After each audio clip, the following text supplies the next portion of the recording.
Welcome back to part 3 of A History of Sportsman's Park. If you missed parts 1 or 2, click the cards in the corner to watch them and get caught up.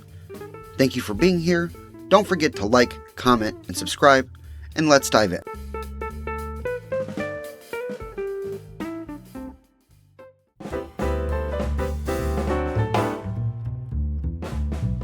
Despite the Cardinals securing their second championship in 1931, they struggled throughout the 1932 campaign, right along their Sportsman's Park cohorts. Both St. Louis squads finished under the 500 mark, with the Cardinals winning 72 games and the Browns a mere 63. Attendance bottomed out for both teams as the Great Depression hit St. Louis particularly hard, with unemployment in the area reaching 30% early in the decade. The Cards hosted 279,000 at Sportsman's Park, but the Browns just an abysmal 112,000 in 1932, and it got even worse the next year. In spite of the Cardinals finishing back over 500 in 1933, their attendance dropped again, this time to just 256,000 fans. Their American League counterpart would suffer an attendance mark that was nothing short of embarrassing. Across the entire Major League Baseball season, the Browns only hosted 88,113, a mind-bendingly poor result. Both ball clubs drew more fans in 1934, likely due to both teams seeing noticeable improvements on the field. The Browns, while still terrible, improved from 55 to 67 wins, giving their fans a few things to clap about. But the Cardinals took a jump from 82 to 95 wins, and reclaimed their spot atop the National League, earning their 5th pennant. Barely snatching the league by a mere 2 games over the Giants, the Cardinals were spearheaded by a 24-year-old righty named Dizzy Dean. The young phenom was awarded the National League MVP after a 30-7 campaign, 2.66 ERA, 1.165 WHIP, and 195 strikeouts across almost 312 innings pitched. His dominant season marked the final time that a National League pitcher would ever win 30 games. His efforts on the mound and those of his teammates around him landed the St. Louis squad back in the World Series, this time meeting the Detroit Tigers. Games 1 and 2 kicked off in Detroit on October 3rd and 4th. St. Louis took Game 1 behind a solid performance from Dizzy Dean, but dropped Game 2 in 12 innings, getting walked off to tie up the series. No travel days ensued, as both teams immediately left Detroit following Game 2 and picked things back up the next day at Sportsman's Park. In front of a crowd of 34,073, the Cardinals jumped out to a quick lead, scoring in 3 of the first 5 innings and winning the game 4-1. The next 2 games wouldn't be so lucky for the home crowd. Just under 37,500 fans witnessed the Tigers lay into the Cards in Game 4, winning 10-4. Then, an even larger crowd of 38,500 fans showed up to Game 5 to see the Tigers shut down their hometown Cardinals, winning 3-1. As the series turned back to Navin Field in Detroit, the Cards had their backs against the wall. Game 6 was played on October 8th in Detroit, with the Cardinals striking first, but the Tigers matching, leading to a 4-4 tie after 6. The Cardinals poked a run through to take a lead in the 7th, and starting pitcher Paul Dean, brother of Dizzy, held on for dear life to close the game down and force a decisive Game 7. Both ball clubs rolled into Navin Field on October 9th, 1934, dreaming of leaving the facility as champions of Major League Baseball. The Cardinals sent out National League MVP Dizzy Dean to the mound, and the Tigers, a young pitcher from the bottom of their rotation by the name of Eldon Auker. For a couple of innings, it looked to be a classic. Then, the Cardinals exploded in the 3rd, scoring 7 runs in the frame. It was more than they could possibly need, as Dizzy Dean was lights out on the mound. By day's end, the Cardinals had scored 11, and Dean had sealed the deal with a complete game shutout. The celebration ensued in Detroit for the St. Louis baseball team. Championship number 3 was on its way back to Sportsman's Park.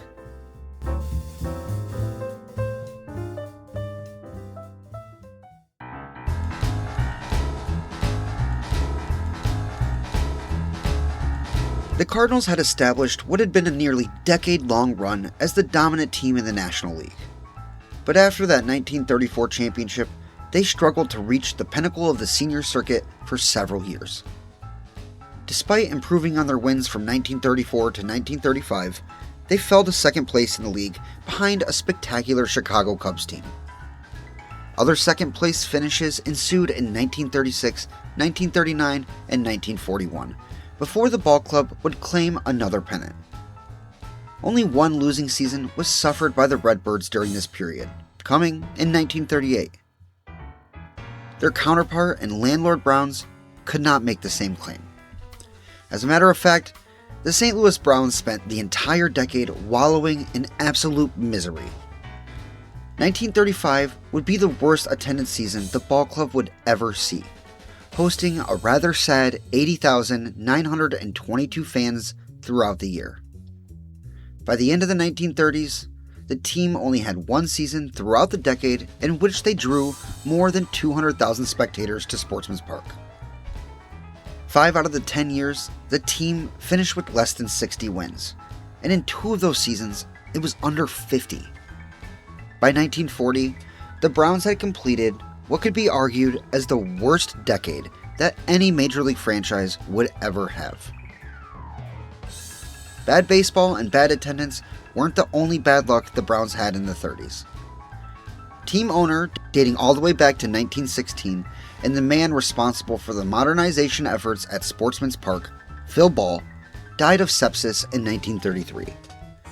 The team and ballpark remained in the possession of his estate until 1936, when the team was sold from his estate to businessman Donald Lee Barnes. The purchase went for $325,000, equivalent to roughly $7.8 million in 2026. Under new management, Sportsman's Park received a couple of upgrades in the late 30s. A public address system was installed in 1937, making St. Louis one of the last Major League parks to feature the modern amenity. Prior to the upgrade, public addresses were made by men running around the ballpark and shouting with megaphones. Lights were installed at the ballpark in 1940, along with a new, larger scoreboard that was placed behind the left field bleachers. The first night game under permanent lights in St. Louis took place on May 24, 1940, in front of 24,827. The Browns hosted the Indians under the lights that night, losing the game 3-2. About a week and a half later, on June 4th, the Cardinals hosted the Dodgers for their first night game at Sportsman's Park. 23,500 fans attended that first Cardinals night game, just to see them give up 5 in the first and lose 10-1. A month after that, on July 9th, Sportsman's Park had the honor of hosting Major League Baseball's 8th annual All-Star Game. 2 Cardinals represented St. Louis in the starting lineup for the National League, those being first baseman Johnny Mize and center fielder Terry Moore. First baseman George McQuinn represented the Browns as a reserve for the American League squad. 32,373 fans attended that Midsummer Classic to see the National League plate 3 runs in the first and an insurance run in the 8th, while their pitching staff pitched a shutout. Sportsman's Park's first All-Star game was a 4-0 National League win. Heading into the 1941 season, the St. Louis ball clubs were at a crossroads. Baseball culture was booming in Sportsman's Park, but it had become a one-sided affair.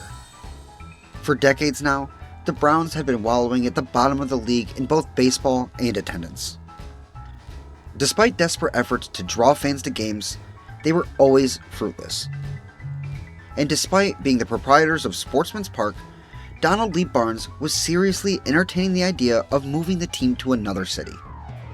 Quickly, he settled on moving the team out to Los Angeles ahead of the 1942 season, making the Browns the first team to make the move out west. Many plans were made throughout the year.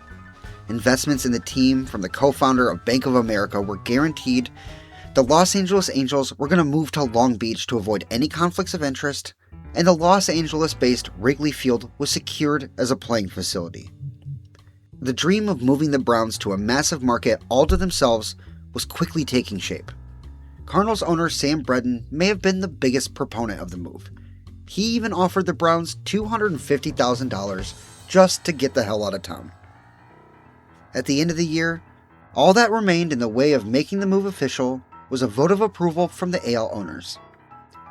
Scheduled for the morning of December 8, 1941, the Browns decided to schedule a press conference at 1 p.m. to make the announcement.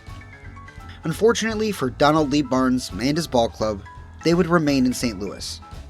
The morning before the vote took place, the Japanese armed forces launched a surprise attack on the American naval fleet stationed at Pearl Harbor, Hawaii.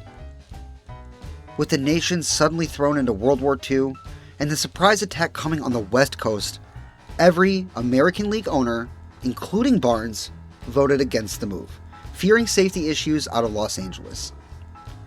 The Browns' near move to LA, a full decade and a half before the Giants and Dodgers would move out west, remains one of the greatest what-ifs in baseball history.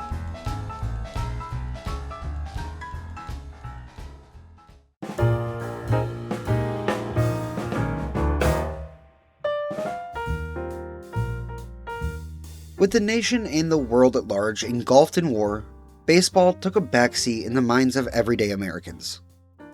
As the U.S. diverted both material and human resources to the war efforts, most Major League ball clubs saw talent and attendance drain. That was not necessarily the case in St. Louis. The Browns made a full turnaround, winning 82 games and finishing above 500 for the first time since 1929. Despite still finishing last in the league in attendance, the Browns easily had their best attended season since 1929 as well. All that amounted to a solid third-place finish in the American League. The Cardinals made massive strides as well, ripping through the National League all summer long, finishing the year with 106 wins, and taking the National League pennant by a surprisingly close 2 games over the Dodgers. The Cards did feel the attendance squeeze a bit, seeing the number drop from 1941 to 1942, but still hosting over 553,000 people at Sportsman's Park. Waiting for them in that year's World Series was their old Fall Classic foe, the Yankees. National League hosting honors led to Games 1 and 2 being played at Sportsman's Park on September 30th and October 1st. The Cardinals struggled in the opening game in front of nearly 35,000 fans. Down 7-0 going into the 9th, they played it 4 in a late, desperate effort, but ultimately fell short. Game 2 worked the opposite way, where a crowd of just over 34,000 fans saw the Cardinals lead for the duration of the game before stifling a late Yankees comeback. After the 2 games in St. Louis, the 2 teams were all squared away at 1 apiece. With a day off for travel, Game 3 took place on October 3rd in the Bronx, where the Cards shut the Yankees out 2-0. Both offenses came alive the following day at Yankee Stadium, but the Cardinals prevailed again, 9-6, to win their 3rd in a row and put them a win away from another ring. Nearly 70,000 people packed Yankee Stadium for Game 5 of the 1942 World Series, most of which were hoping to see the Yankees keep their season alive. Scoring went back and forth, leading to a 2-2 tie heading into the 9th inning. After a single and a sacrifice bunt, St. Louis's Whitey Kurowski took his place in the batter's box and launched a home run down the left field line off of red roughing. Cardinals rookie starter Johnny Beasley got in a spot of trouble in the bottom of the 9th, but with a successful pickoff and some weak contact, he managed to shut the Yankees down, and the Cardinals celebrated their 4th World Championship. Off the heels of that championship victory in New York, and as the country found itself more and more deeply involved with the war, the Cardinals tore through the National League again in 1943, winning 105 games. This time, they dominated the league, winning it by 18 games over the Cincinnati Reds. The Browns, for their part, fell back to their typical losing ways, winning 72 games and finishing in 6th. Both ball clubs saw a step back in attendance numbers as the nation focused more resources and attention on the war effort. The 1943 World Series featured a rematch from the year prior, as the Cardinals headed to New York to take on the Yankees once more. The World Series was noticeably different, as between the two teams, 9 different ball players had left their ball clubs and joined the military. Given the wartime resource squeeze, the series was scheduled to play 3 in New York and 4 in St. Louis to minimize travel. Game 1 was on October 5th, and it went to the Yankees 4-2. The Cards bounced back the next day to win 4-3, but dropped Game 3 by a score of 6-2 to fall down 2-1 in the series as they headed to St. Louis. The series paused for 2 days and was picked back up at Sportsman's Park on October 10th. 36,196 fans attended Game 4 of the 1943 World Series, anxiously sitting through a low-scoring pitching duel. The Yankees carried a 1-0 lead into the 7th, where the Cardinals finally got one across to tie it up. Unfortunately, Harry Burkeen couldn't hold the line and allowed a Yankees run to score in the 8th. The score held, and the Cardinals suddenly found themselves just a loss away from letting a shot at consecutive championships slip away. As bad as their bats were in Game 4, they were even worse in Game 5. Just under 34,000 Cardinals fans visited Sportsman's Park that day just to watch their Cardinals accrue 10 hits and exactly 0 runs. The Yankees scored 2 in the 6th, and 3.5 innings later were celebrating their revenge. The Cardinals and all of their fans just watched in disappointment. Angry about falling short of being one of a few teams to win consecutive championships, the Cardinals returned in 1944 on a mission to finish the job. They replicated their record from the year before, winning the National League by 14.5 games over the Pittsburgh Pirates. Despite claiming their 3rd consecutive pennant, attendance took a step back again, hosting a total of 461,968 fans throughout the summer. Attendance may have been even worse if not for the fact that 1944 was the first season in which the crowd at Sportsman's Park was integrated. Prior to 1944, black patrons were forced to sit exclusively in the right field pavilion. Within 3 years of this change, the ballpark was featuring black baseball players as well. While the Cardinals were up to their usual winning shenanigans, the Browns got off to a hot start and never looked back. Leading the American League for most of the summer, they found themselves 7 games up on the rest of the league on August 17th. Then, all hell broke loose. The Browns stumbled, and the Tigers got hot. By September 4th, they found themselves dethroned from first place, now looking upward at that Detroit squad. It became apparent that the pennant was going to come down to the wire, and right when it mattered the most, the Browns went on a tear. Winning 11 of their final 12 games, the Browns claimed the league on the last day of the season after beating the Yankees 5-2.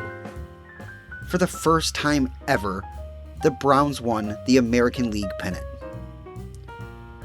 And for the first time in almost 40 years, baseball had a non-New York, intra-city World Series. And the whole thing would be played at Sportsman's Park. The county fair digs at Grand and Dodier had become the sole focus of the baseball world. An all St. Louis World Series. A streetcar series.